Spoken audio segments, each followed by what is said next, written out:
అయ్యో నిన్న సమోసాల దుకాణాలకైనా ఆడ బాకెట్ కాడ చేయగడుక్కుంటున్నా. ఓడేమో బండి వేసుకొని వచ్చిండు, కర్ర కర్రారని కొడుతుడు. అగో నీకేం పోయే కాలంలో నేను పక్కకే ఉండి నేను బాకెట్ కాడ సమోసాల దుకాణాలకు టిఫిన్ చెప్తాను. నేను వచ్చి నేను చేయగడుక్కుంటే ఈ పాగలు బండి వాడు వచ్చి ఆరని కొడుతాడు. ఏమైందిరా అటువో అని నేను అన్నాక ఆయన అక్కడ ఉన్నోళ్ళు ఇద్దరు వచ్చారు. ఆయన పక్కకు చేయగడుక్కుంటుడా ఆయన. నువ్వు వచ్చి ఆరని కొట్టుడు ఏందివా చెప్పలేక వీకు అన్నాక ఆయన అవలవాడు బండి వాడు వీకిండి అడిగి. పోయినాక ఆయన ఇక సమోసాల దుకాణం లోపలికి వచ్చిన. ఆకలి అవుతుంది, సమోసాలు తినన్నా, బజ్జి మిర్చిలు తినన్నా, పునుకులు తిందినా అని ఆయనతో హోటల్కి అయినా. హోటల్కి పోయి చూసే వరకు ఒరియాక ఆడు సమోసాలోడే లప్ప లప్ప సమోసా తీసుకొని నవ్వుతాడు. చెవులో బ్లూటూత్ పెట్టుకొని డంచిక్ డంచిక్ అని దుక్కుకుంటా పాటలు పాడుతున్నాడు. నేను 2 సమోసాలు ఇవ్వయా అన్న, సప్పుడు ఎత్తలేడు.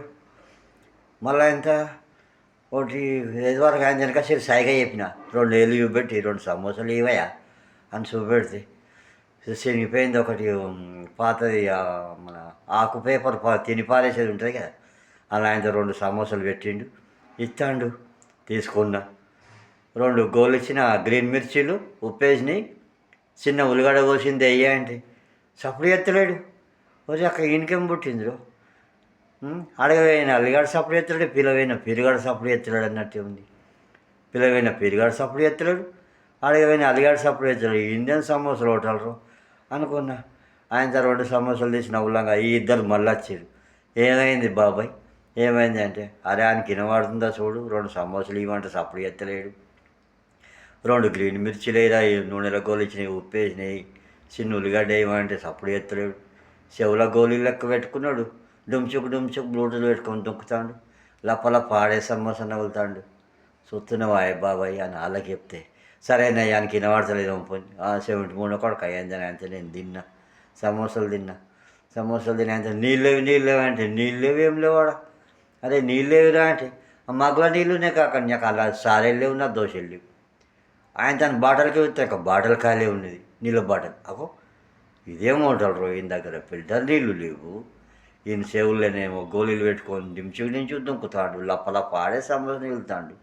ఒకడేమో సైగడుకోగా వచ్చి బండి పక్కకే ఉండి నేను వచ్చి ఆడ ఆరాన్ని కొడతాడు. ఒక బండి ఇంత పిస కన్ఫ్యూజ్ కాళ్ళు అవలగాళ్ళు ఉన్నారేంద్రా. గిట్లా హోటల్ ఉంటే ఎవడన్నా సమోసాలు తినడానికి వస్తారా?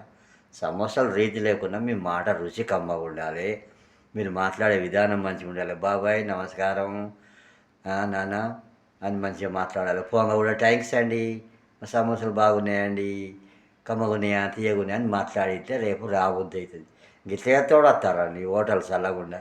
అందు గురించి బిజినెస్లు ఖరాబ్ అయినాయి, నా దండం మునిగింది, దాన్ని ఎత్తి పట్టుకుంటే ఓడొస్తారా మీ దగ్గరికి. గిట్ల చెప్తే గిరాకులను గౌరవించి నేర్చుకోండి, కస్టమర్ను మంచిగా ఆదరించండి, మీ మాటనే మీకు విజయం అవుతుంది. కమ్మగా మాట్లాడు, తీయగా మాట్లాడు, వచ్చిన కస్టమర్ను మంచిగా మర్యాద చేయండి.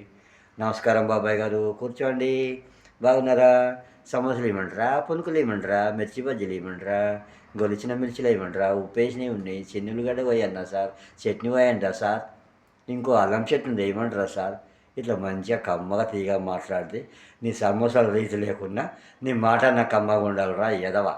ఇలా బిజినెస్ చేయడం నేర్చుకోండి.